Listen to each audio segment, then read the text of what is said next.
جوانی از قبیله شوهان که بسیار خوش‌سیما بود بنا به رسم موجود در قبیلهشان موظف ازدواج با دختر عموی خود می شود. تا شب عروسی جوان متوجه نمی شود که همسرش نابیناست و این امر به دلیل استفاده همسرش از حجاب رخ می‌دهد.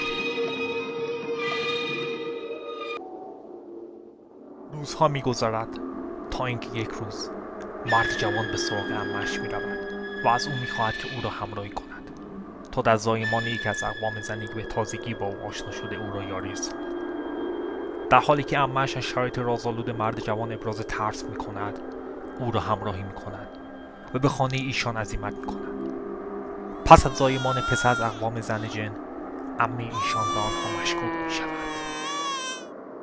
اقوام نوزاد تازه به دنیا آمده جهت سپاسگزاری از زن دامنش را پر از پوست پیاز می‌کند. سپس عمه مرد جوان آنجا را ترک می‌کند و تمام پوست پیازها را به دور می‌اندازد. اما از روی اتفاق تیکه‌ای از پوست پیاز هنوز به دامان عمه مرد جوان چسبیده می‌ماند. شب هنگام عمه مرد جوان متوجه می شود که همان تیکه پوست پیاز تبدیل به طلا می شود. بنابراین عمه مرد جوان به وسیله آن تیکه طلا موفق می شود که صاحب خانه و اسب شود.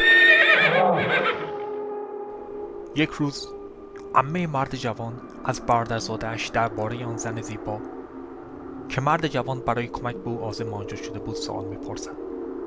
مرد جوان سپس با اکراه در پیش روی عمه‌اش و همسر اول نابینایش اعتراف می کند که او همسر جدیدش است و البته از نسل جن است.